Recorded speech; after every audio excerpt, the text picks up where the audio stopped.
এবারে বন্দরের খবর জানাবো। সাতক্ষীরার ভোমরা স্থলবন্দর দিয়ে আমদানির পরিমাণ কমলেও বেড়েছে রপ্তানিতে। 2023-24 অর্থ বছরের রাজস্ব আদায় বেড়েছে প্রবৃদ্ধির হার, যা 2022-23 অর্থ বছরের তুলনায় 275 কোটি টাকার বেশি।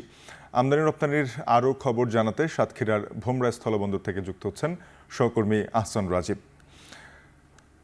রাজীব, জানাবেন যে কোন ধরনের পণ্যের রপ্তানি বেড়েছে এবং 2022-23 অর্থ বছরের তুলনায় 2023-24 অর্থ বছরের মোট বিক্রির পার্থক্যটা কেমন?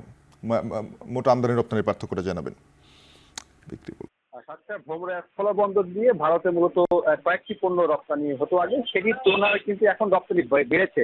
আমরা এই বছরের পর্যালোচনা যদি দেখেছি বন্দরের, যেটি এবছর কিন্তু নতুন কিছু পণ্য ভারতে রপ্তানি হচ্ছে, মশারির কাপড়, এছাড়া পাট জাতীয় বিভিন্ন দ্রব্য রপ্তানি হচ্ছে। এর আগে এখান থেকে রাইস ব্র্যান্ড অয়েলের যে কাঁচামাল সেটি রপ্তানি হতো, এবং এখান থেকে কিন্তু বিভিন্ন ধরনের ঝুট কাপড় সেটি কিন্তু রপ্তানি হতো। এছাড়া আমদানির পরিমাণ কিন্তু কিছুটা কমেছে, তারপরেও কিন্তু এখানে যে রাজস্ব আদায় সেটি কিন্তু আমরা দেখছি যে বেড়েছে।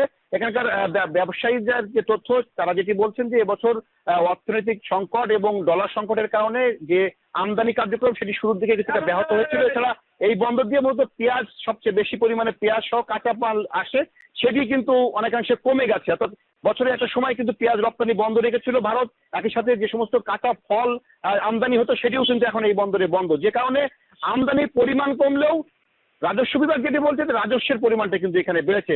এবছর এই যে গত অর্থ বছর গেল, গত অর্থ বছরে এই বন্দরে 907 কোটি টাকা বেশি কিন্তু এখানে রাজস্ব আদায় হয়েছে। একই সাথে রপ্তানির পরিমাণটাও কিন্তু বেড়েছে। রপ্তানি এখানে বলা হচ্ছে যে 13.65% কিন্তু বেড়েছে প্রবৃদ্ধির হারে। একই সাথে আমদানির পরিমাণ তারা বলছেন যে 43.67% কিন্তু প্রবৃদ্ধি বেড়েছে। তো সব মিলিয়ে বন্দরের আয় বাড়লেও এখানে কিন্তু আমদানি কিন্তু কমেছে। রাজীব, আপনাকে ধন্যবাদ।